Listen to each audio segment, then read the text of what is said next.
Okay, just going here.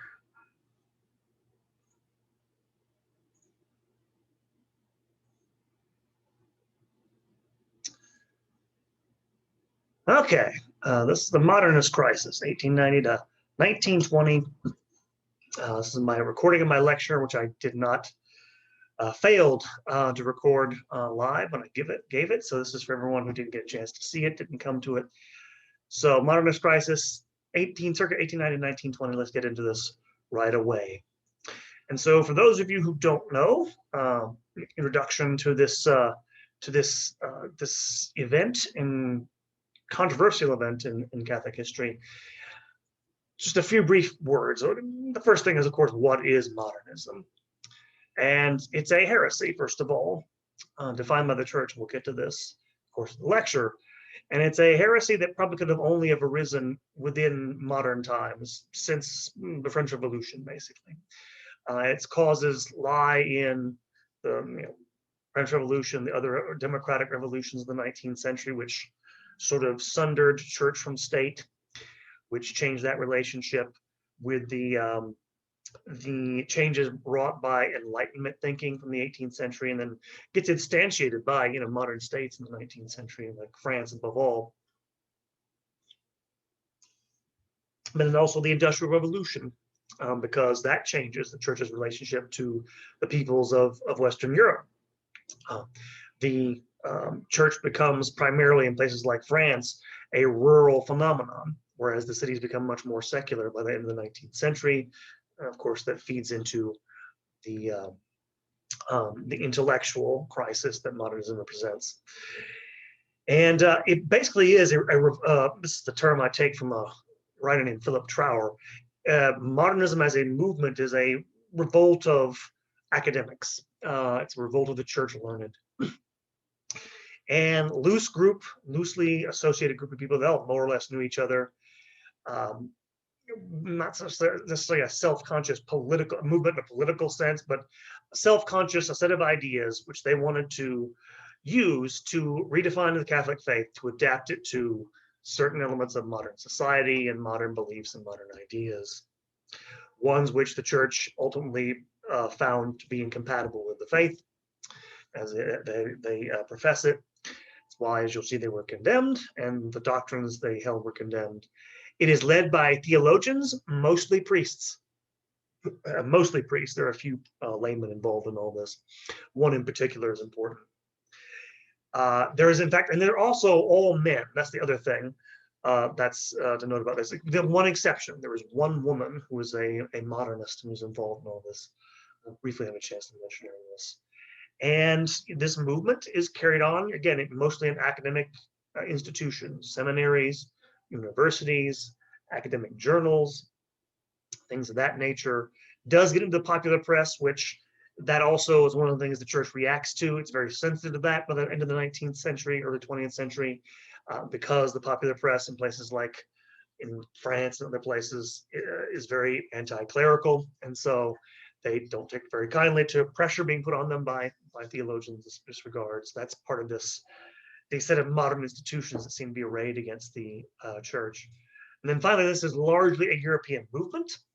There are some people who embrace these ideas in America. In the United States, there's a few people here and there that are sympathetic to them. It has its own heretical movement, Americanism, which we won't talk about here. I have another lecture on that. But for the most part, the impact is limited to Europe, and especially with a few exceptions in Britain, it's two countries that it really impacts. France, above all, France is the epicenter of this, and Italy, because it's where the papacy's at. So, European movement led by priests trying to redefine what the Catholic faith and trying to get the church to redefine it in that way, which is what provokes this. So in order to understand, okay, what the issues are involved, I have to do some background on this. And so next part of the lecture, I'm calling Storm Before the Storm. There are a few key intellectual changes that take place that are really important for understanding why and how this comes about. And the first, that in the 19th century, there are upheavals in the theological world, which originate within Protestantism, outside the Catholic Church. And in particular, the rise of a sort of liberal Protestant theology, which is very different, I should point out, from traditional, Lutheran, Calvinist, Protestant theology, usually associated with a man named Friedrich Schleiermacher, a great theologian and philosopher, who came up with this idea. Well, first of all, came up with an idea of religion in philosophical terms, which drew on a lot of thinking in Germany of the 18th century, particularly the thinking of Immanuel Kant. He was the major philosopher of the 18th century. And it's important to understand what Kant taught about the mind, especially because Kant taught that human beings don't have access, intellectually speaking, to the objective world, to things in themselves. That's how he puts it. We don't have knowledge. Our minds don't have access to how things are in themselves. All we have access to in our minds is the order that our own subjectivity imposes on the external world. And Kant didn't mean for this, by the way, to be a total relativistic thing. He thought that our subjectivity was more or less universal. In other words, it was the same for all peoples, basically. That's why it's sometimes called a transcendental subjectivity, because what we study is not the objective worlds. What we study is our own, whatever, interior sense of structure of our mind, whatever. He took from this a fairly austere notion of how one was supposed to approach the world. Now, Schleiermacher took this idea that we don't have access to the objective world in and of itself and went in a different direction. He accepted that idea that we basically have access to our own subjectivity, but he put the emphasis, whereas, famously, Kant puts the emphasis on doing, universal obligations of duty and stuff like this, and more reason and rationality. He puts the emphasis on feeling and intuition. In particular, Schleiermacher comes up with the idea that religion is mostly about feeling and intuition of the divine, of those sorts of things.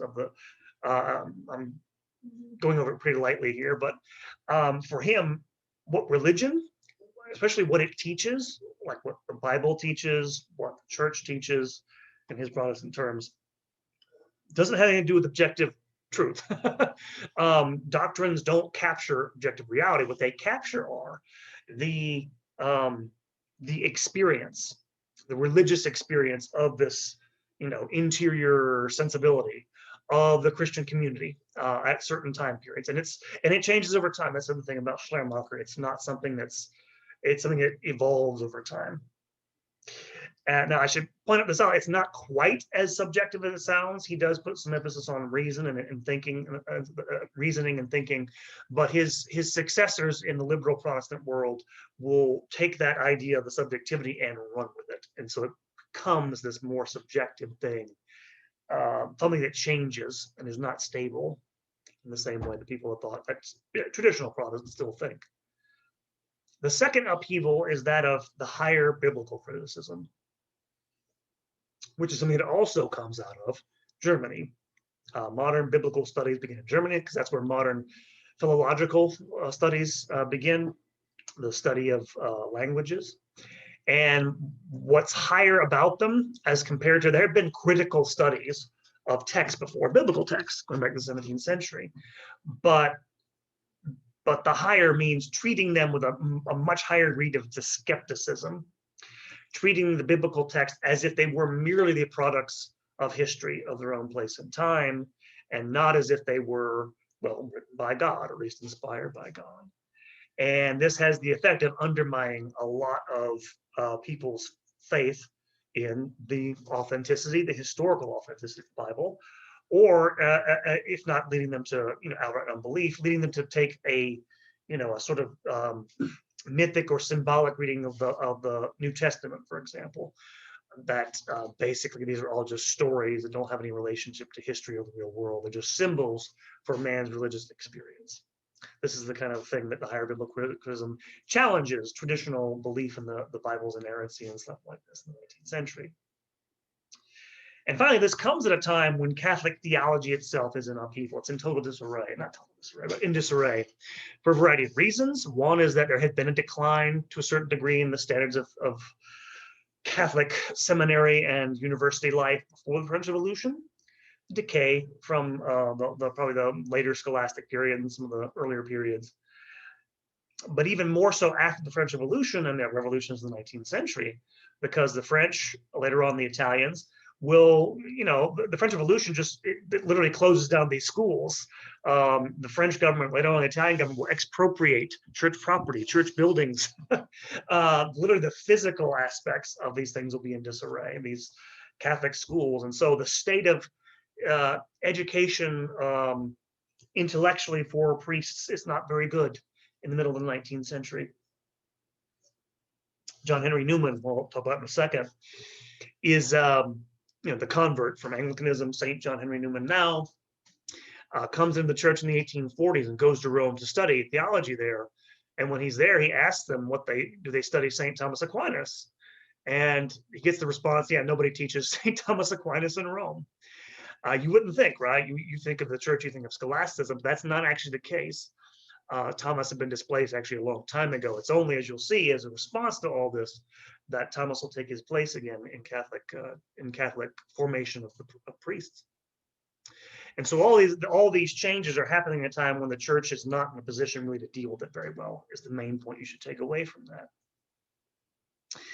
And in addition to these upheavals in theology, you also at the same time the university system changing rapidly and greatly, assuming its modern form, more or less the form it still takes today in most places.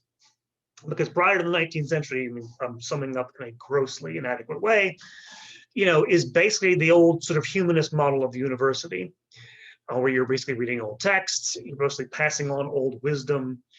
The faculties, haven't changed that much from the Middle Ages. They have to a certain degree, but they are mostly a sort of holistic education in the great texts of theology, civilization, that sort of thing. I'm dumbing this down horribly.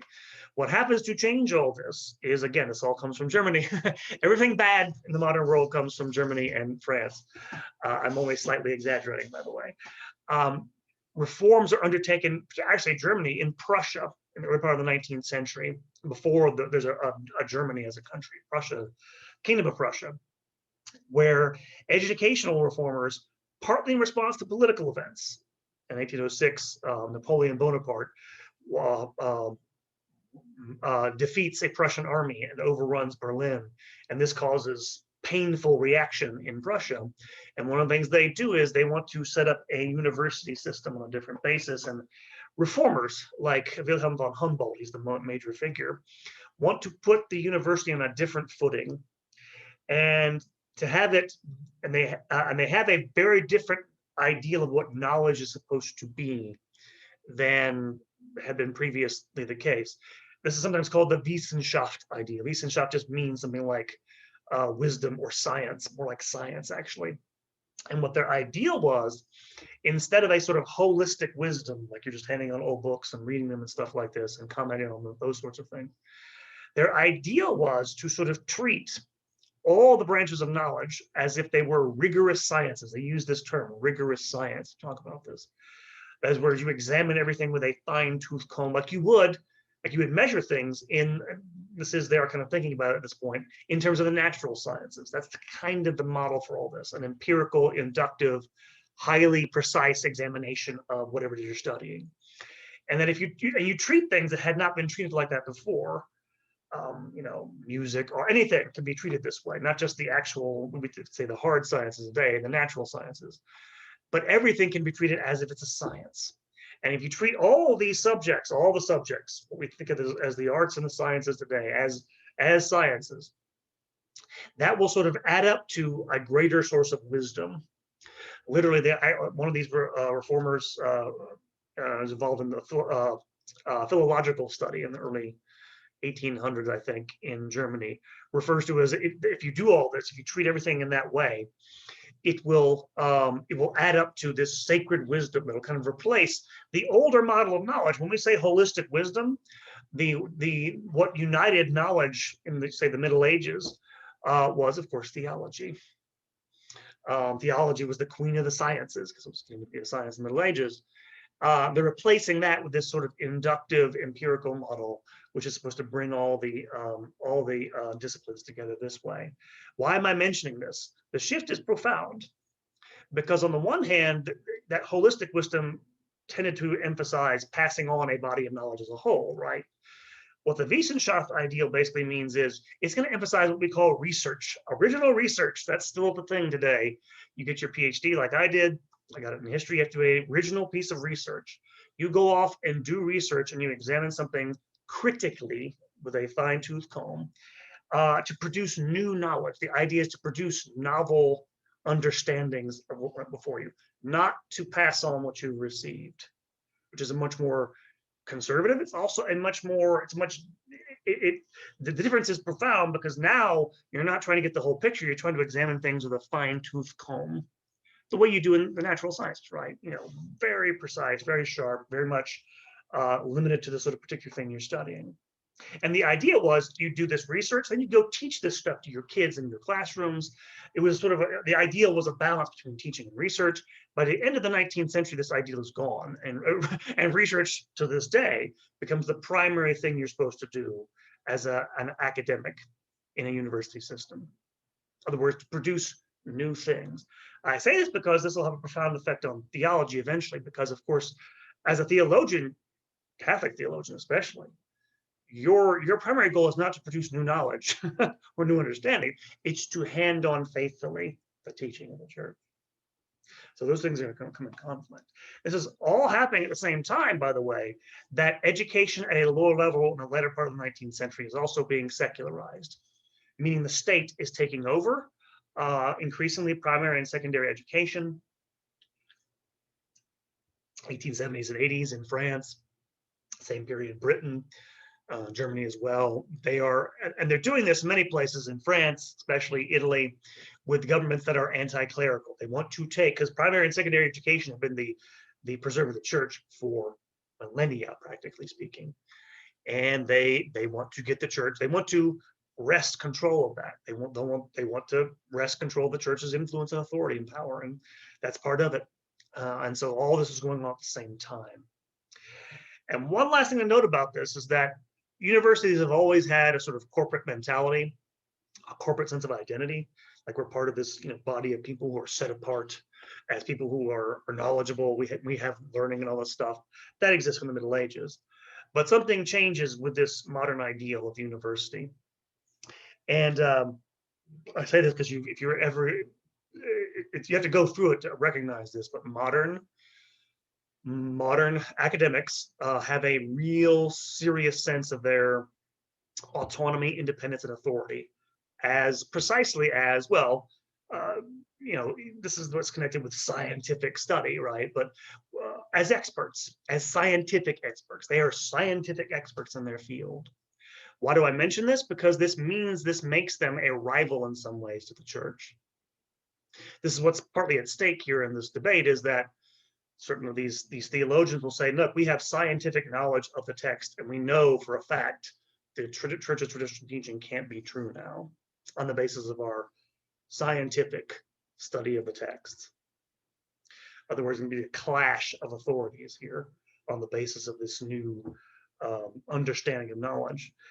And I mention this because it's meant in some ways, the secular university is meant as a replacement in some ways for religious authority. The German philosopher, George Friedrich Hegel, once said that our university, in the early 1820s, our universities are our churches. And the sort of commitment that the modern academy demands from its adherents is kind of, it's kind of almost, religious in its intensity. They definitely see themselves as a people apart, almost in the same way that the hierarchy in the church, the Catholic Church, does. So all these things set up for conflict. And then finally, okay, storm before the storm. What are some of the things the church, what do they do to respond to all this? Well, the most immediate responses in the first part of the 19th century are to try to adapt in some ways to the modern world. That's what we get a sort of, you can call it liberal Catholicism, Catholic liberalism, whatever you want to call it.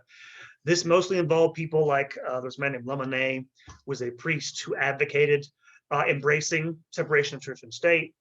He thought getting the church out of its cozy arrangement with the government would help it. The church didn't see it the same way, condemned his writings. There are also other thinkers. There's a school of theologians at the University of Tübingen in Germany who take historical studies, produces a series of church historians, Catholic historians, who try to give a historical understanding of the church's teaching, which sort of moved in a quasi-liberal direction.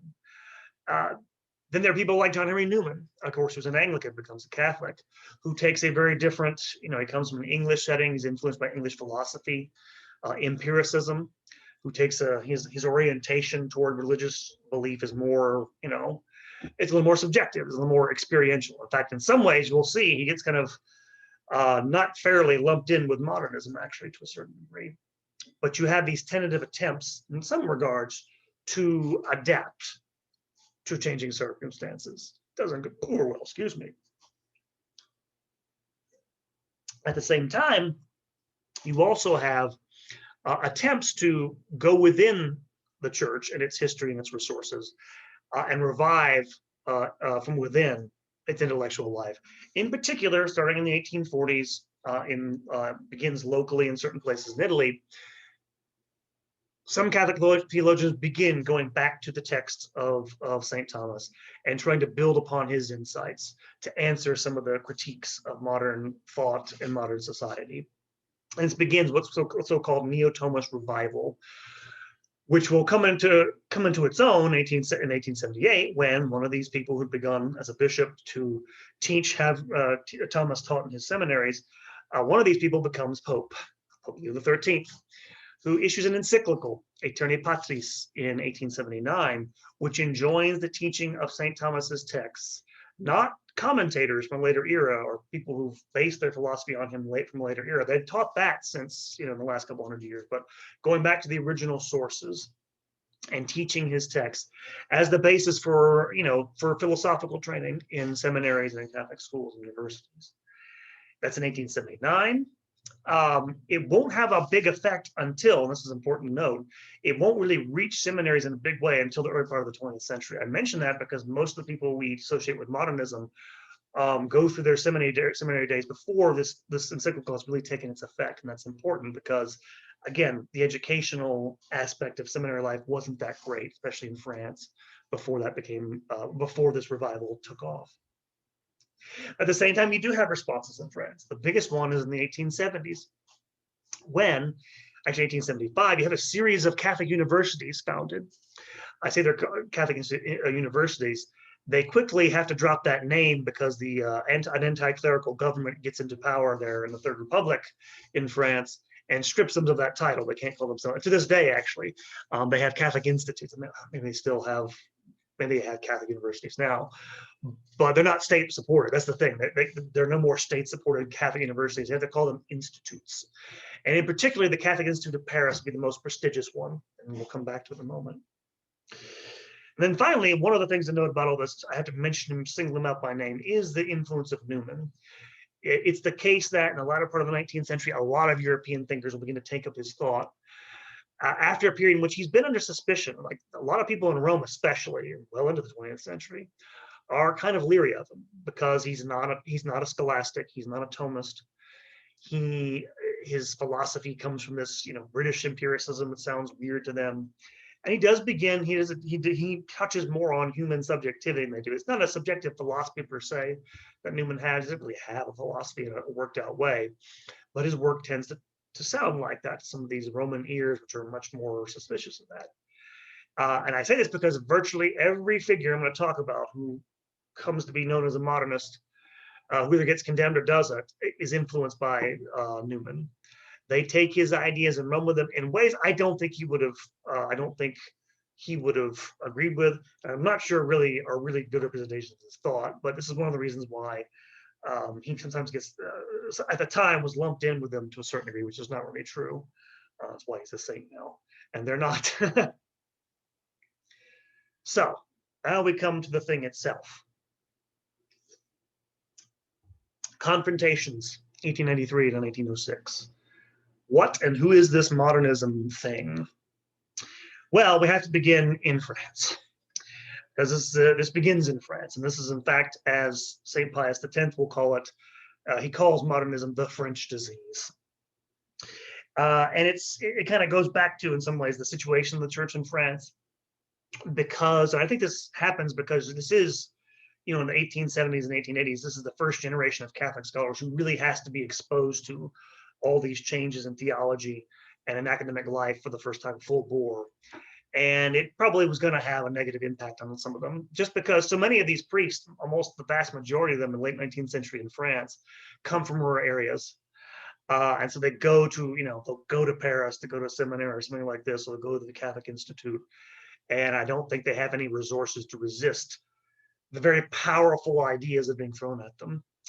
And this is the case with a couple of people we're going to talk about here. The guy who's in some ways the first great scholar produced in this period, when they're trying to deal with all this, is Father Louis Duchesne.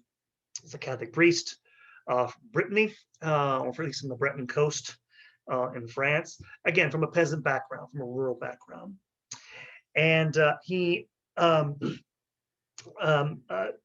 studies one of the institutes in Paris, and discovers his vocation as a church historian. He's an ecclesiastical historian, and he makes a name for himself as a scholar with a study and then an addition with commentary of the Liber Pontificalis. The Liber Pontificalis is this, it's called the Book of the Popes. It goes back to the early first millennium, basically. But since the first millennium, it had accrued to it a lot of legendary trappings around it. And so what he did was, in good critical scholarly fashion, go through this text, cross out the things that were legendary, cross out the things that were dubious, to get back to the actual text as far as they could tell, and make it usable for scholars. And it impressed. It won him plaudits with the secular academy, especially in Germany, which is the epicenter of all this, for its precision in things like, again, philology, his grasp of languages, paleography, his grasp of the text involved. He went all over Europe, getting the earliest manuscripts together and looking at all this stuff. On the other hand, by the time he became a scholar, Duchesne had acquired a pretty skeptical attitude towards certain parts of church history. He was skeptical about the doctrinal teachings of the church prior to the Nicene period, because there's not a lot of evidence for it. But also, especially, for anything that might smack of the legendary or the overly pious. He was a pretty skeptical guy for a priest.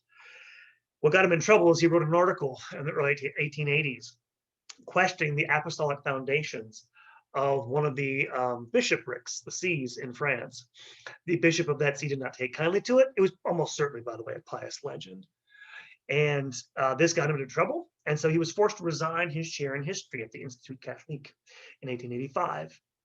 To give you an idea of how highly he was regarded, he was immediately hired by a secular university to teach letters there. The École Supérieure des Lettres gave him a position, very prestigious. And people, by the way, he was skeptical. I'll get to this in a moment. He really is more than skeptical in some ways. A lot of his colleagues were envious. He was a better scholar. And he's scooped up there where he works until 1895. Then he gets a position teaching at the French School of Archaeology in Rome, where he remains for the rest of his life. And in fact, Duchesne will be one of the mentors of, we'll talk about next, Alfred Loisy, but many others in that period.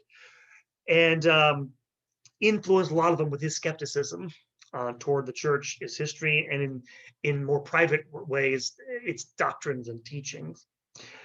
Someone will have occasion to mention in a moment, a man named Marcel Hébert, who was a philosopher, once claimed that Duchesne had given him reasons not to believe in the resurrection, something Duchesne later denied.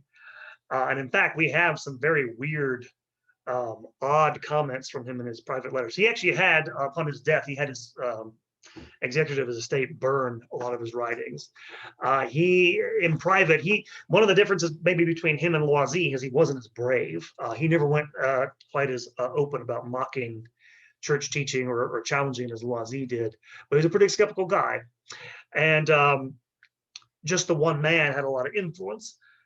The guy who probably had the most influence on, although they fell out after a while, partly over Duchesne's sort of lack of interest in following Loisy where he was going, is Alfred de Loisy. Was born in 1857, dies in 1940. Long-lived man, like Duchesne, came from a rural area in France, Ambrières, in Champagne, rural family. He, like a lot of people I'm going to talk about here, he's in poor health for most of his life, lives a long time, but he's sickly as a child. He isn't, he's bright, he's precocious, but he's not good at sports. Kids make fun of him. He's mocked for his physical weakness, that sort of thing.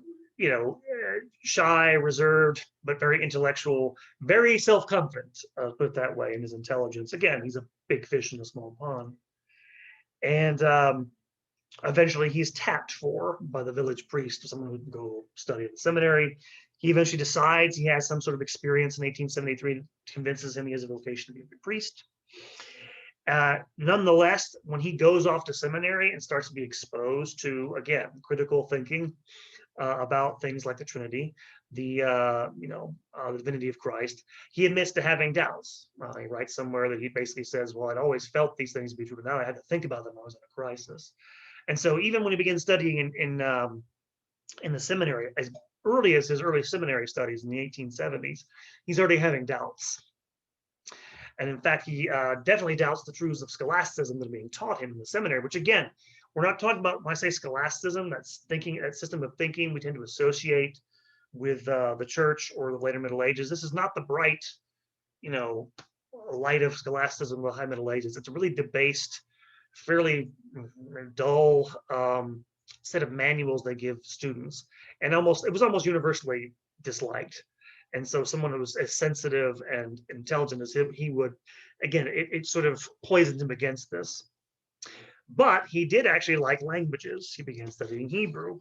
He found an aptitude for languages, and this led him to study the Bible.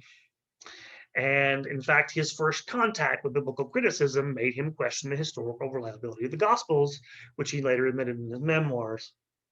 Such that by the time he goes through seminary, by the time he goes through it takes a long time, time of his ordination in 1890, he clearly believed that what the church taught about the Bible was wrong.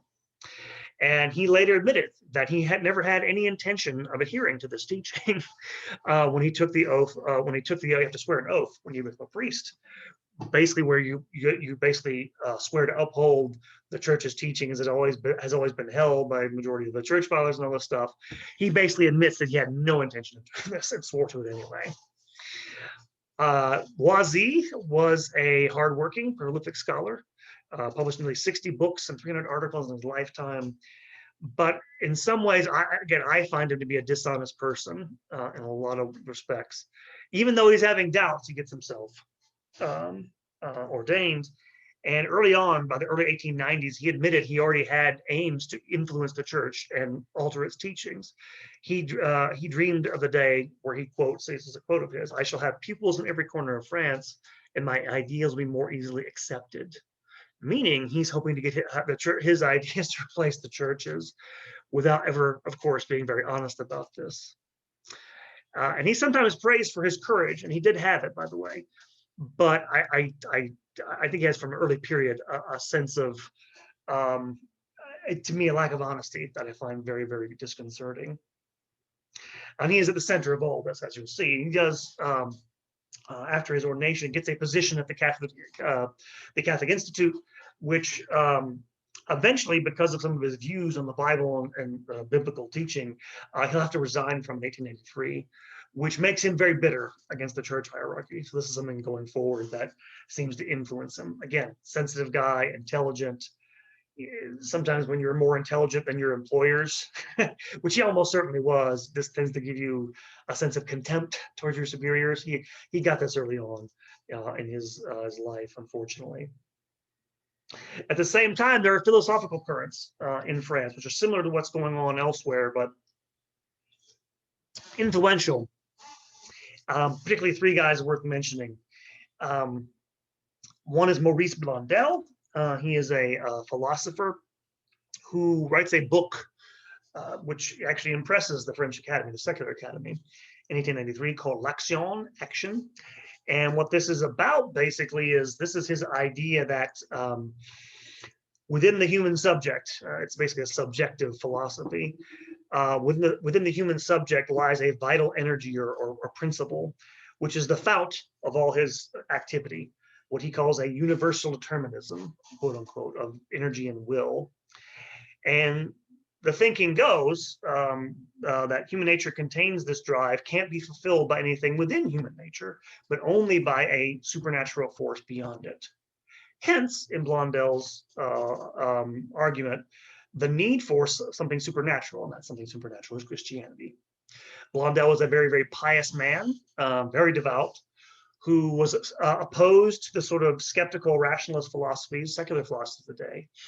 And he wanted to oppose to this idea of a sort of subjective need for the supernatural, which he thought would be, he thought this philosophy would be more convincing to modern people than the apologetic stance the church took, which was to appeal to scholasticism, which by contrast tried to show that Christianity was reasonable by emphasizing its compatibility with human nature, and by the compatibility of the supernatural with human nature, rather than its sort of necessity, I guess, internal necessity. It was mainly directed at, like I said, secular positive philosophy. It was attacked by scholastics because it was, to be fair, a fairly subjective philosophy. It seemed sketchy to them. And early on, he was kind of lumped together with some of the other modernists, although he really wasn't radical in the way they were. Another one of these thinkers, philosophical currents surrounding the modernist controversy, is that of Edward Leroy, who was a philosopher, layman, and a follower of Henri Bergson, probably the most influential philosopher in France in the first part of the 20th century. Bergson was someone who stressed what he called a notion of a élan vital, or a vital energy, as the basis for, again, truth and all those other sorts of things. Leroy takes this and runs with it in theological terms, saying that the basis for religious faith is this sort of vital, subjective energy of spontaneous will and all this other stuff. Much more unorthodox than Blondel was. And to prove this, he penned an article in 1905 called "What is Dogma?", basically saying that dogma could only ever capture reality in relative terms. Why? Because reality for us is a flow of time. It's ever changing, and therefore the church's doctrines have to adapt over time. Got him in hot water with authorities, although he escaped condemnation altogether. Still caused a bit of a stir. Then finally, there's Marcel Hébert, who I've previously mentioned, and he was a priest and a philosopher, and he was a Kantian. He was a follower of Immanuel Kant, who in 1899 published a book in which he denied the existence of a personal God, but still remained in the Catholic Church in order to influence it. Almost certainly, by the way, on the advice of people like Duchesne. Not surprisingly, this didn't last very long. He actually left the priesthood 4 years later in 1903. His books were already condemned by then, but he had not been excommunicated or anything like that. But these are the types of currents that are surrounding what are going to be discussions mostly about history, doctrine, the history of doctrine and the Bible. But these philosophical currents are really influencing a lot of things, even though, as we'll see, people like Loisy want to say they're just scientists, and that's not really what they want to do. We'll see where that goes in a second, but that's the scene in France where the epicenter of this is. This is just a picture. You see what he looks like. Alfred Loisy, from his later years, the impressive goatee. I think he actually may still have a collar on. It may still be in his priestly days. I don't know. Before he was excommunicated. That is Loisy. Now, I say this movement, if you can call it this, because by the time you get to the early 1890s, most of these people in France know each other. And again, not a lot of personal ties. I mean, you have personal ties between Duchesne and Loisy and Hébert and some of those people. What turns this into a larger movement, it basically is one person, and that man is Friedrich von Hugel, the Baron von Hugel, who was an Austrian nobleman, moved to England, his family did, when he was 9 or 10 years old, and remained there. So that's where he was raised. And His connections to the continent, both as an aristocrat, as someone who's from Austria, especially the German-speaking world, gave this group of people who loosely connected with each other a breadth they wouldn't have had access to. Also gave them access to the Vatican because he knew enough aristocrats in Italy to actually get audiences with the Pope occasionally. And both whose status and leisure allowed him to write and to bring together most of the personalities involved in this movement, at least by letter, if not by actual meeting. And most of them do meet. He meets Loisy, and there's meetings between him and Blondel and people like that. But he is also someone who, again, this is another thing I mentioned, Loisy, he has some health problems when he's younger. Von Hugel has some health problems when he's younger. Von Hugel's also a sensitive type, although he's a little different. He is definitely not the sort of rigorous scientific scholar that Loisy sees himself as. He is much more of I think a humanist in some ways.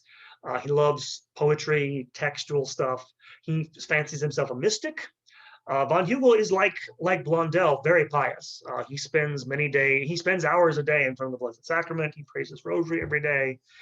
And yet, unlike Blondel, he does not toy with the church's dogma. Baron von Hugel, at some points in his life, will call into question articles of the creed while still praying his rosary every day and going in front of the Blessed Sacrament, without ever really seeing a contradiction between these two things. But being a layman, as you'll see, he escapes any condemnation. He's kind of on the edge of it anyway. He's not nearly as radical as some of his friends, but he embraces them. He particularly embraces a friend in England, a man who was actually Irish, a man named George Tyrrell. George Tyrrell was from Dublin, from a Protestant family in Dublin, whose father dies when he's young, so his mother is forced to sort of drag the family all over the place, try to find work, provide for her kids. And he kind of has a sort of rebellious streak in him. When he's about 12 years old, he starts dabbling in Anglo-Catholicism, if you know what this is, high church Anglicanism, as a sort of rebellion against his very dour sort of, Irish Protestant upbringing. And eventually from there, he gets into Catholicism. And there's more than a little bit of adolescent rebellion involved in all this. And in fact, by the time he's 14, 15 years old, he begins to conceive the idea of becoming a Jesuit priest. And again, this is almost a perfect, rejection of his class, his religion, all this other stuff. And despite the fact, recording, by the way, that he has doubts about the existence of God between the ages of 14 and 18, eventually he decides by the time he's 18 years old, he goes to London, shows up at the Jesuit headquarters and demands to be let in. And they faithfully do. They allow him into their to try it out for a couple of years. He goes on a 2-year sort of trial run. He sent to Malta and a couple of other colleges he doesn't really take to. And yet, after this 2-year apprenticeship, when he comes back, his superiors basically say that they recommend that he leave. They think he's not fit for the society, which is, in retrospect, rather obvious he was not fit for the society or the priesthood. And yet, he somehow convinced them to let him take his vows, which he does, and enters the novitiate. And then 10 years later, in 1891, he is ordained a priest, a year after Loisy. Like Loisy, he is also hardworking, if not the scholar he was. But again, he has this independent streak in him. As soon as he gets into the Jesuits, he decides he doesn't like the philosophy that's taught in their seminaries, which is not Thomism. It is it's called the Suarez. It's the philosophy of Francisco Suarez, who was a Jesuit priest of the 17th century. And he sees this as a debased form of Thomas. So he actually tries to go learn Thomas Aquinas on his own, reads through some of his texts, which is probably the worst thing he can do. You really do need somebody to teach you St. Thomas. It's not an easy thing to master by yourself. But he does this, again, in order to sort of like, break out on my own. It's like, yes, almost sort of minor rebellion against his Jesuit superiors. And eventually, though, in the course of the 1890s, being in London, he will come to the attention of Baron von Hugel. Both of these men, by the way, Tyrrell and von Hugel, saw themselves as Tyrrell did this. He did spiritual direction for people and enjoyed it. Being a spiritual mentor and guide meant something to Tyrrell. Von Hugel did this in an unofficial capacity, even as a layman. But when they came together, they found like minds. And it was von Hugel who introduced him to writers like Blondel, but also John Henry Newman, and then also Alfred Loisy. And another influence, he begins to reject the standard scholasticism of the Neo-Thomism revival. And by the end of the 1890s, he's beginning to sort of poke around the holes of orthodoxy. Not in the same way that Loisy, but he's again not a scholar at all, but he's again much more of a sort of, he sees himself as a spiritual director or something. Publishes an article in 1899 called A Perverted Devotion, in which basically he doesn't actually come out and say it's false, but he basically says that the doctrine of hell, of eternal punishment, shouldn't be mentioned to modern people. It's totally inappropriate. It's all sorts of stuff. He comes very close to saying it isn't true. Basically, it doesn't do that. And his Jesuit superiors come down pretty hard on him. And from that time forward, he begins doing something Loisy's already done already, which is to start writing articles under a pseudonym, in which he becomes more and more adventurous in terms of embracing, again, critical scholarship and taking a critical line towards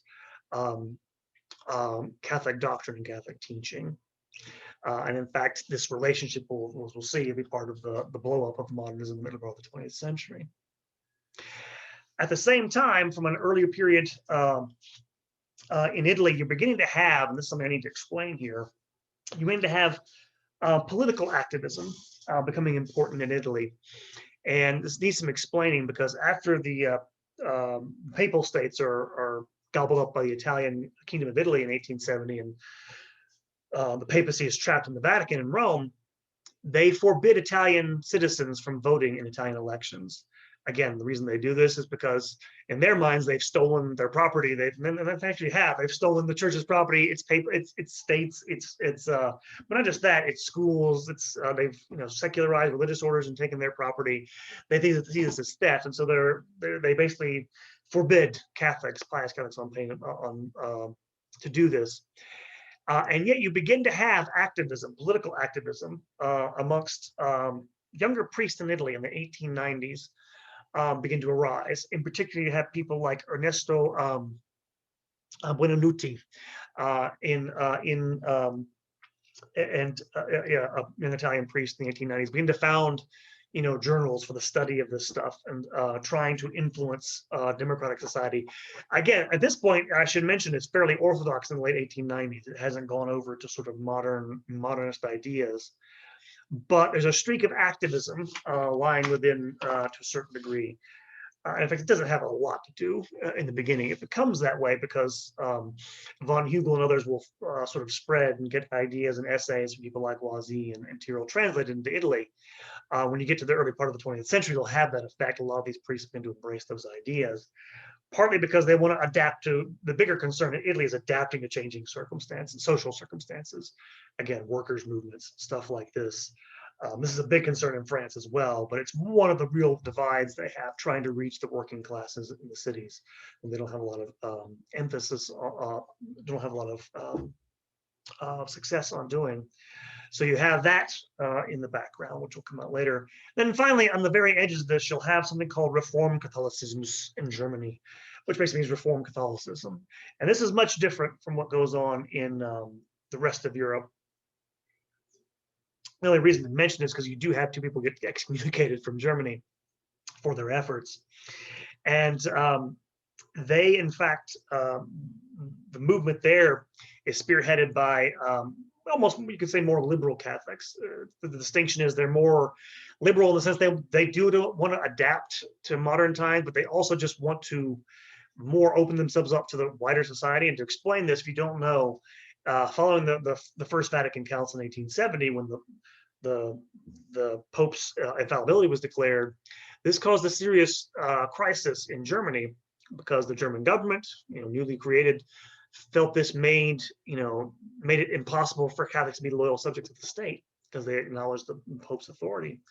And so they began a several-year campaign of trying to shut down Catholic schools, shut down Catholic youth organizations, shut down Catholic parties. You had Catholic political parties in Germany.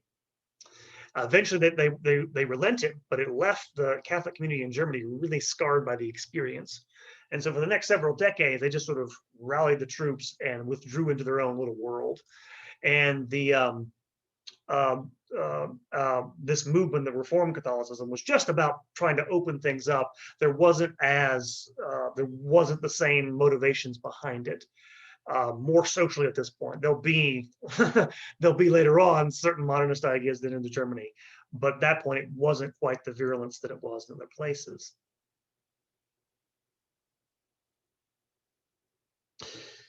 So what if you have all these people writing this stuff? This doesn't sound that that threatening. Maybe it's just academics. Well, you have to understand these are academics who are teaching the future of the church in terms of priests and theologians. And in fact, I mentioned before, Lavoisier especially had aims to influence the next generation. And he admitted later that as early as 1893, I'm going to read this whole passage because it's very incredible. He says, as early as 1893, quote, "I continue to think that the Bible, being a book written by human beings, did not escape the conditions of every human book, and could not be in accord with the truth of any other epoch, even in matters of faith and morals, except the epoch of its own composition. It defied the evidence," I'm filling in some things here, "to pretend the doctrinal teaching of Scripture was the same as that of the church," unquote. He'd come to have some really radical opinions by the early 20th century. And he had been sort of, he published by this time, he published a series of articles under pseudonyms, late 1890s, called under the name Firmin or whatever in French, but which developed this idea of, as you kind of from that quotation, a development of doctrine, an idea that went way beyond anything Newman had ever considered orthodox. That not just does it develop in the sense of expand or grow from its original state while retaining its character, it just purely changes over time in his mind and adapts itself to the changing conditions of society. And so how does he get himself, how does this come about then? How does he expose himself and why? Well, one of the things that's happening in the early part of the 20th century is that the French government is a very anti-clerical French government comes to power in the early part of the 20th century, which is putting more and more pressure on the church because, again, this is background, but you need to understand this. The relationship between the French state and the church is governed by the 1801 Concordat. The church had signed with Napoleon Bonaparte, which granted a certain status in the state. Its ministers are paid by the state, but it also allowed the state to appoint bishops, which again, the Pope had to sign off on, but they could impose their will and get their way. Why am I mentioning all this? This is 1902. Lavoisier was approached by a member of this anti-clerical government wanting to select him to be a bishop. Why? Because the government was run by an anti-clerical prime minister who had been a seminarian and hated the church, and they wanted to undermine it. And so they wanted to force someone they knew they'd hate on the episcopacy. And in fact, Lavoisier started changing his lectures, making them, because he was still lecturing to students where he was at. And even though he had bad relationship with the local bishop, he made his lectures more orthodox. He was trying to play nice. We get that position, get that authority. And apparently he wanted to impress, as far as I can tell, his authorities by writing a book which would attack a major Protestant thinker. And in fact, he actually thought, he wrote to someone who actually said, I think they will be satisfied by this. And the result of this was a book called L'Évangile et l'Église, the Gospel and the Church, in 1902, that same year. And it attacked the German theologian Alfred von Harnack. Alfred von Harnack was the godfather, the Pope of liberal Protestant theology in Germany, who had written a book called The Essence of Christianity, which basically argued that the core of Christianity was a sort of Jewish moralism taught by Jesus. It was basically a moral message. All the sort of supernatural stuff were later accretions from Roman Empire, from Hellenistic Greek thought and stuff like this. If you strip it all away, you get to the historical essence. Now, at this point, Lavoisier, being a scholar with his ideas of how history works, again, who thought that, no epic could be, the same as the other in terms of its truth. In the book, maintained that Christianity underwent a historical evolution that had not been foreseen by the early Christians, or by, and this is what gets him in trouble, or by Jesus himself. Jesus had not foreseen the emergence of the church in Loisier's mind. He argues that instead, he proclaimed the kingdom of God as a sort of eschatological event. He was proclaiming the end of times, basically, and he had no inkling there'd be any history after that. In other words, Jesus wasn't omnipotent and didn't know what was going to happen afterwards. It's in practice a denial of his divinity. Why he thought this would get past people, I don't know. But he wrote a book. He wrote several books trying to sort of wrote a couple other books the same year, basically next year or so. He wrote a book on the fourth called the Fourth Gospel, the Gospel of John, which he maintained that the Apostle John was not the author of the Gospel of John, and that everything in it was purely symbolic. It had no historical relevance whatsoever. And then finally, in 1903, he publishes a book called About a Little Book, or sometimes called the Little Red Book, which was a defense of the ideas he published in these two previous ones, which basically, another book called Simple Reflections on the Decree of the Holy Office, which was an expression of insolence, defying magisterium. His books were placed on the Index in 1904, all those three of those books I just mentioned. And he did, much to his later shame, he was eventually convinced to submit and retract his ideas. He didn't actually really retract anything, but he gave a formal submission, which would not save him in the end. And one of the things that's happening in all this, and I just mentioned the background again about what's happening in France, that next year, the French anti-clerical government passes a law of separation. If you don't know what this is the final split. This is the beginnings of what's called laicism in France, where there's a total separation of church from state, and not just from state, but from public life altogether. Church gets no funding; it's totally cut off from the state. It loses its position. The church, Pius X, who's the Pope at the time, protests this. But it seems like, again, they're not really sure what's going to happen, the churches in France or the Pope. Because to give you some background to this, a few years before this, the French government has already expelled every single religious order in the country. So there's something they may just take over the church's property and just kick them all out. I don't know. So it's a very crazy time at that moment. At the same time, 1905, 1906, I mentioned some of these other modernist writings get into Italy, in particular the writings of Tyrrell, one of which finds itself translated into Italian when his superiors ask him to repudiate the doctrines in it, which again he's becoming critical of church teaching and the need to adapt it. He refuses, and therefore he's expelled by the Jesuits. Same year, Pius X, who's now the Pope at the time, issues a condemnation of one of these Italian political groups that are becoming prominent in Italy. This one's actually very prominent. It's the Lega Democratica Nazionale, funded by Father Romolo Murray, who at that point has this big political organization, which is now officially kind of at odds with the Vatican. It's taken on some of those ideas about from the modernists about adapting to modern society. In fact, in the next year, you're going to actually have a manifesto published by Ernesto Buonannuti, which will openly embrace modernist ideas. So they've gotten into Italy by this point. And this is really what brings this to the attention of the paper, brings it to attention, but probably the thing that sets it off. Because now it seems to be popping up everywhere. It seems like a movement. And so this is where the church begins to act. And so you have condemnations. And it's the title of the last part of the lecture.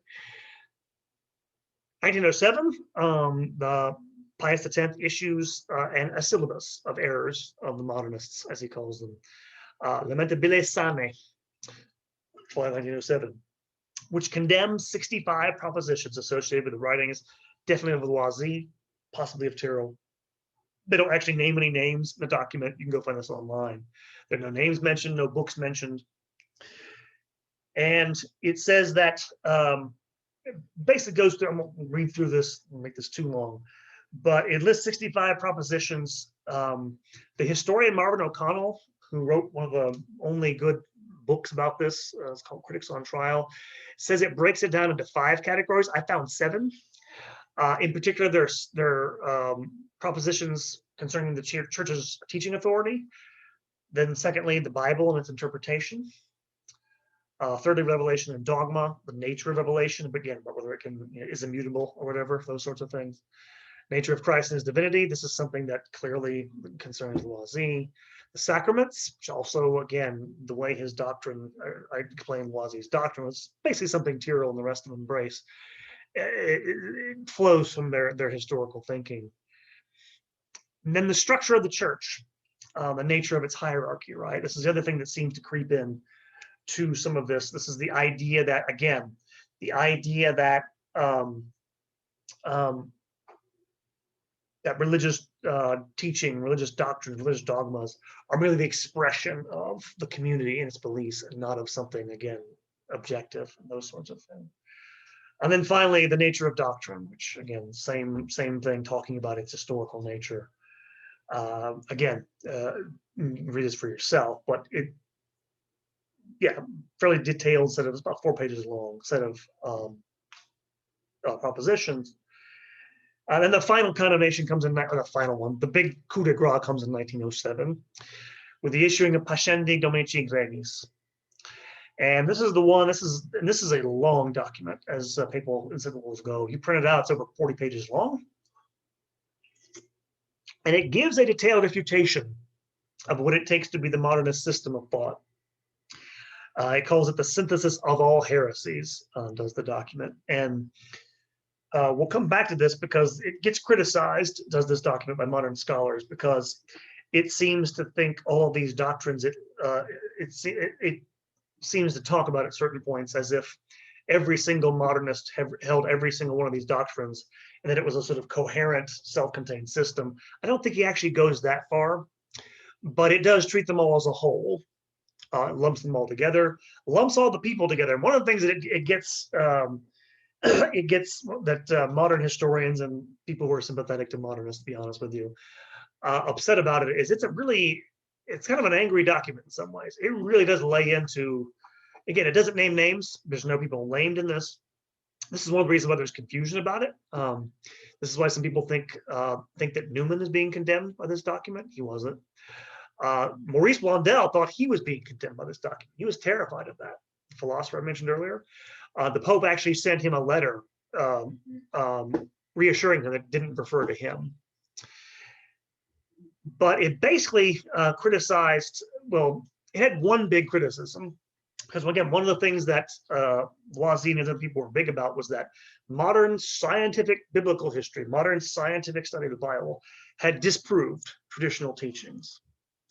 And the big criticism that the encyclical makes is that they say they're doing history, but really what they're doing is they're sneaking their philosophy into these texts. In other words, they're saying that these facts they're lining up disprove traditional teachings, when what they're really doing is insinuating a philosophy which is at odds with the church's teaching, and which interprets them in a way that's totally at odds with the church's teaching, and identifies basically 3 big components to this philosophy that it accuses them of having. One is what it calls an agnosticism about religious truth. This has to do with the idea that, again, I already talked about earlier how, going back to Schleiermacher and some other people and some of these French thinkers, that that essentially language is ever changing and it can't capture totally truth in a set of propositions or a phrase or a dogma, and therefore it has to sort of change over time. Because, and again, something like Loisy actually says this, he believes in an eternal unchanging truth or God. It's just our human mind can't grasp it. There's a sort of skepticism about human reason, its ability to grasp this. And that's what they mean by the text calls it agnosticism about truth. in terms of religion. It also talks about the error of vital immanence, and this goes back to some of these ideas I've already talked about here. This is one of the reasons why they thought Maurice Blondel was condemned in this. It condemns the idea that religion is nothing more than this experience of this vital immanence within mankind, that all the religious truths in the Bible weren't the result of something objectively, God gave to mankind, but they were a result of the religious experience, of the interior, subjective experience of the apostles, basically. And that all religion can be reduced to that. It's one of the big claims he makes here. And then finally, I'm using a term the text doesn't use, but it accuses them of what it calls evolutionism, but what I call historicism. It's kind of what you've already heard from Loisy, that quotation I gave you. This is the idea that basically all sort of the church's teachings are sort of absolutely historical relative. They are peculiar to their particular epoch, particular time and place. They don't have the same meaning for later epochs. And in fact, in later periods, we can't really truly understand what people back then believed. It involves a sort of agnosticism about the past in a weird way, but it's sort of absolute historicism in a weird way, is what it accuses them of. Furthermore, it complains about two things, and I'll mention this. Complains about the modernist use of media. It says at one point that whenever one of these modernists, and again, doesn't identify any of these modernists, whenever one of these modernists gets called out on, teaching things that are opposed to the church, their friends in the press make martyrs out of them by being like they're victims of the hierarchy for being whatever, and they talk like this. Loisy, he has a kind of victim complex. Duchenne, they talk about, these are worse than the Inquisitors. The Rome is like they're going to burn us to the stake and all this stuff. This is all nonsense, but they make themselves martyrs in the eyes of not just of secular media, basically. Something to keep in mind. Sounds familiar? They're one of the first people to do this within the church. It also says the roots of the modernists doing this psychologically are pride, the sin of intellectual pride, right? Their idea that they have authority over the gospel, its text, and not the church. And then finally, I should say measures of suppression, because a large chunk of the last third or so of the text is taken up with measures that the Pope wants bishops to engage in to suppress modernists, to get them out of seminaries, to keep them from teaching in Catholic universities. It calls for example, the setting up of vigilance committees in dioceses, people to sort of, again, almost, I don't know how you put it, almost, I guess, spy on people or inform on people if they teach modernist things in seminaries and stuff like this. I mentioned this because this is one of the controversies about it, and I'll come back to this in a moment. But it sets up a series of measures to repress these ideas from being propagated, because it sees them as basically undermining it. So at one point, he actually says, not just undermining the Catholic faith, but any sort of religious faith. If you accept these ideas, there's no way any religious faith could probably endure.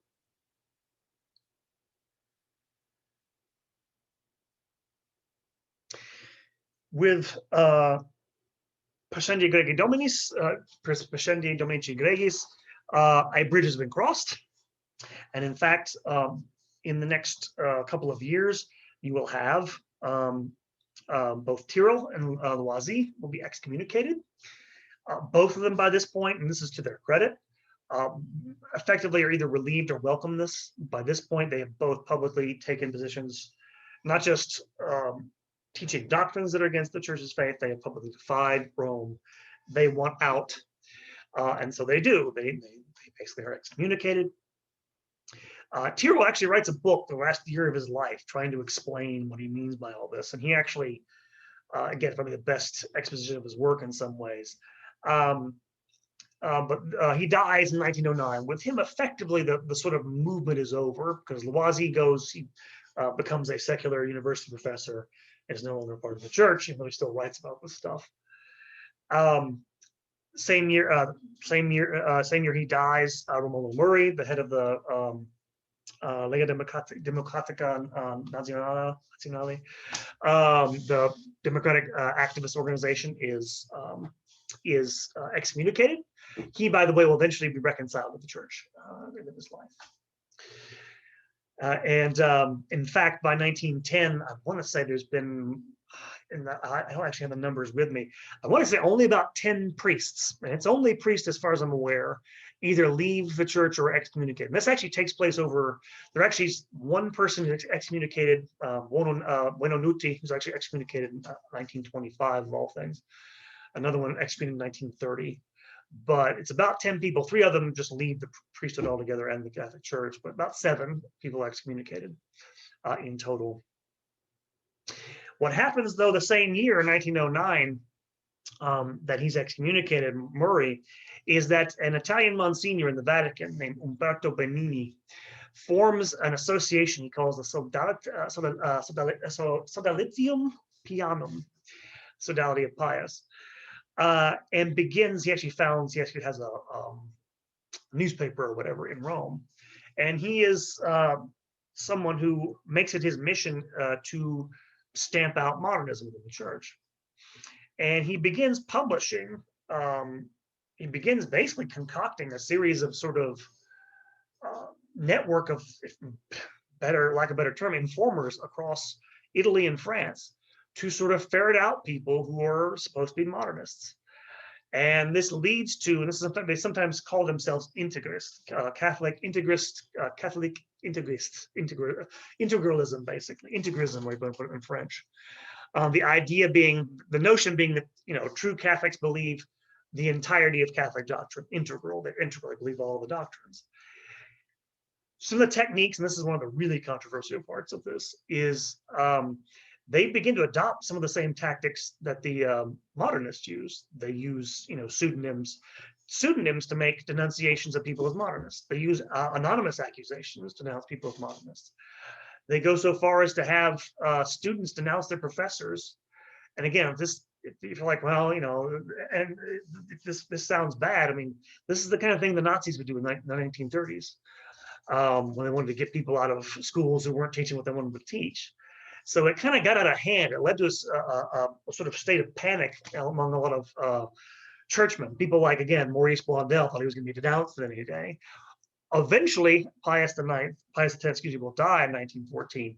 His successor, Benedict XV, will issue an encyclical in 1914 calling for peace. The Sodalitium Pianum dissolves itself briefly. For a time, it starts up again. It has to be dissolved by order of the Pope directly in 1921. And so there is a sort of overreach in the aftermath of all this, at least with the methods that some of these people use.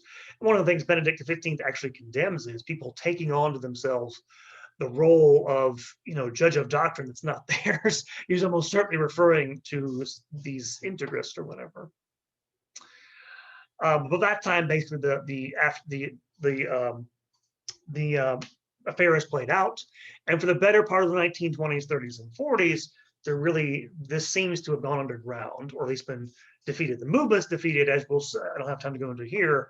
The ideas did not go away. They really went underground. That's a story for another time. But thus ends the Modernist Crisis. So just a few thoughts and reflections to wrap up here. Big question, were the modernists right? Does the church have to adapt itself to modern society or modern times in order to do what? Spread the gospel, survive, regain its place in society? The modernists were never all that clear on this. And the fact of the matter is, of course, there are things in the church's teaching which are, they're reformable, they're changeable. Other things that are not. You have to make those distinctions first. And in some ways, of course, it's going to adapt to this time or that. It's more the question of what things can you adapt and what you can't. The modernists, of course, touch things that you cannot. You can't doubt the divinity of Christ to be a Christian, I don't think. All apologies to any Unitarians who might be watching this. Yeah, it's not going to work. You can't doubt the Trinity, I don't think. Apologies to all the Unitarians who might be watching this, all the Arians who might be watching this. There are certain things that are non-negotiable, and yeah, they are perennial, if you want to put it that way.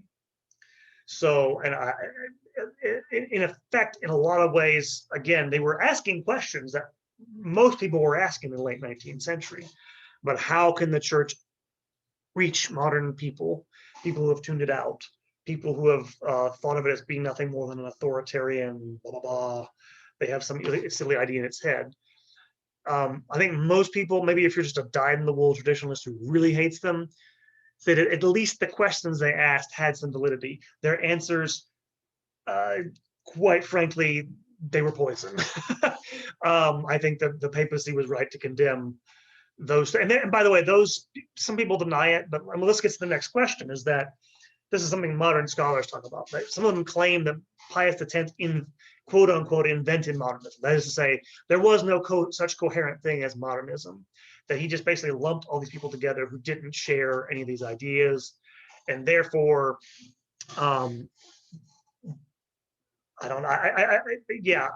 this is not really, I don't think this holds up that well.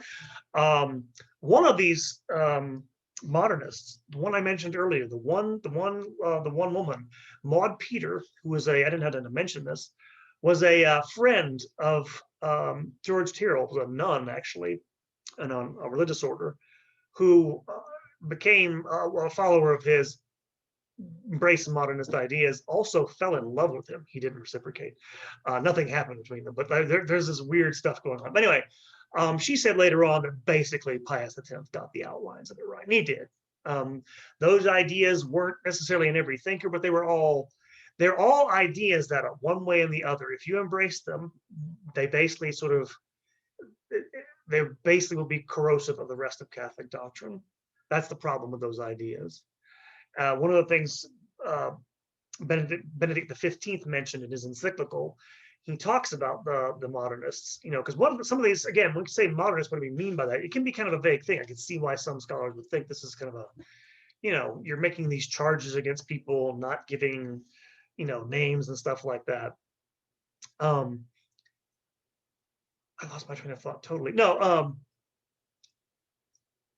some of these modernists, might have thought, hey, maybe we can modernize this aspect of Catholic doctrine, but not the rest of it.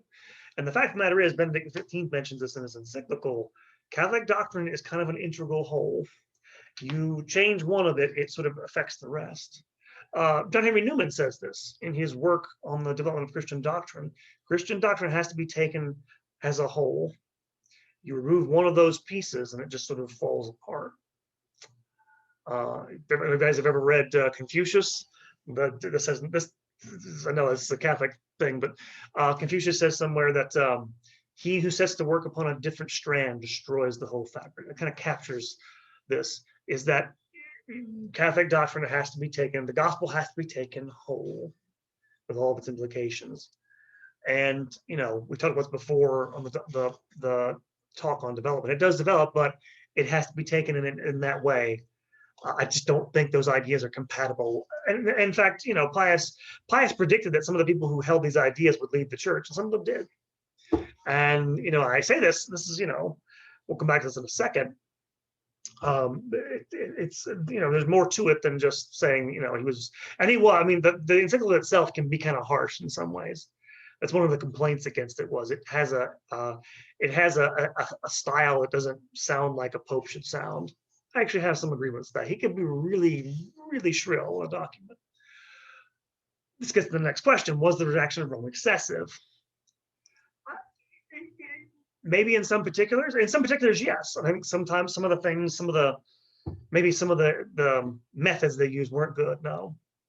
That having been said, they were right to be alarmed by these ideas. The fact of the matter is, there are objective things about the church's doctrine. They have a stable meaning. If you take things that are incompatible with it and try to put them together, they won't work. They'll simply be in conflict together, and they simply had to react to this. They could not let it go, I don't think. And I think this is something I don't have time to go into. I think the proof of this is that when these ideas do resurface, and they resurface with a vengeance after the Second Vatican Council, Pius X predicted that if these ideas ever got into circulation, it would cause a diminution. It would cause, people lose their. I think it's fairly obvious those ideas can have that effect. It doesn't seem that like a big of a statement to make to me. It was, however, excessive in some ways, and there's no doubt. Again, one of the things that happened in all this, that Rome probably leaned a little bit too much on its authority when it did this, rubbed people the wrong way. And again, it only takes one or two people to have a legacy of, if you had one or two people who they may have formally submitted, but were still like Loisy before, like in the 1890s, who still lived on as professors, who, it wouldn't take much to have that there. In fact, actually, that's the bigger criticism you should make of Pius X's efforts, is that in the long run, it didn't actually get rid of the ideas. And the question was, could you, again, it's hard to get rid of ideas once they're in there. And I guess, again, especially against people who don't believe that there are stable objective truths, because they're not talking about the same thing when they say the word, and they use words like dogma or doctrine, that you are, or church. They give them wholly different meanings because they have such a different philosophy about human nature, language. One of the key things here about that Loisy embraced, which I think a lot of people, well, let's get to the next thing here, theologians of the magisterium, a lot of scholars embrace today, is the idea that human nature is essentially mutable, that there are no parts of human nature that are stable. Forget immutable. There's nothing that doesn't change over time, which is a really, really highly debatable proposition. But it becomes very popular. It's I call that historicism for a reason. It's a default mode of thinking in the academy. And that brings me to theologians in the church. I call this the crisis of modernism, not just because it's a big dramatic episode, but because it's a turning point in the church's life. The term crisis means, turning point or whatever. Greek, I think. Don't quote me on that. But this really marks a break, because even though they managed to gain the submission of theologians, they get rid of some of them in the theological academy. When modernist ideas more or less come back in the 1960s, this will wreak a revolution in the relationship between theologians and the magisterium. Theologians used to be able to count on them being very, very conservative with regards to doctrine, with regards to adhering to tradition. To give you an example of this, in 1875, John Henry Newman wrote a book trying to explain papal infallibility and why it wasn't, there are a lot of people in England thought this meant that, Catholics couldn't think for themselves, something like this. And one of the questions Protestant has was, okay, if the Pope's infallible, what prevents him from just changing whatever doctrine he wants whenever he wants it? That's first of all not what the Vatican Council said, but whatever. Like, one of his replies was, that's one of his major replies was, well, he couldn't do that because theologians would check him, because he presumed that theologians would be faithful to tradition and faithful to be more conservative. With the influence of modernist ideas as they spread into the academy, that is, the situation is a 180-degree different today. And so that's a huge problem, because that is, as we said before at the beginning, that is what theology is supposed to be, is the preservation of what had been handed down to them as theologians. And yet they have imbibed not just the sort of critical methods, which you can actually combine critical methods with orthodoxy. That's not a big thing. But all the sort of philosophical assumptions that kind of went with it have gotten into the academic world. And there are a lot of theologians who, I'm not going to cast aspersions, but a lot of them, again, I just don't see how they can square these things with the faith as it really is supposed to be. And so this has created a really serious ongoing problem, obviously. And you can see how that conflicts with that earlier, I mentioned the earlier idea of the university, and how the new one, the idea that a theologian's, their life is centered around scholarship, which is producing new knowledge, original scholarship, influences their view of what the faith is supposed to be, right? We're supposed to produce new insights into faith for the new times or whatever, which is, of course, not what it's supposed to be. Also leads to a lot of conflict between academics and the magisterium in the last 50 years or so, obviously. And finally, all this comes back to, I think, a question of truth. Is there the modernist crisis, the modernists versus, their opponents, is there such a thing as truth that's more or less, immutable, or at least stable, right? Can we know it? These things are called into question by these modernist ideals. Is there anything that's not subjective that we can know? Those sorts of things. These are big questions, and they're a big dividing line. A lot of the, again, you can figure this out for yourself. You know any of this about this, but a lot of these ideas that got applied to things like the divinity of Christ and the authenticity of the Bible in the part of the 20th century have been since the 1960s applied to things like moral theology, things like sexuality, stuff like that. It's one of the big arguments, right? Oh, well, the church's teaching was about, you name it, contraception. Well, that was back, society has changed, therefore the doctrine has to change. Similar comes back to, is it true? Is it really true that truth changes from epoch to epoch? Is it really true that every epoch's that different, that they're totally hermetically sealed from each other in the way that Lazy mentioned? I mean, it's a very dubious idea when you think about it. I mean, you've taken a history class in college. One of the first things they tell you is our dates don't matter. And the reason why is because, history doesn't work like a bunch of, totally different epochs. Is it really true that we don't take anything from the ancient world and can't know it? And but I'll give you an idea of something totally secular. Our notions of public and private, right? Public and private law, public and private, that distinction, that goes back to like Aristotle and Cicero.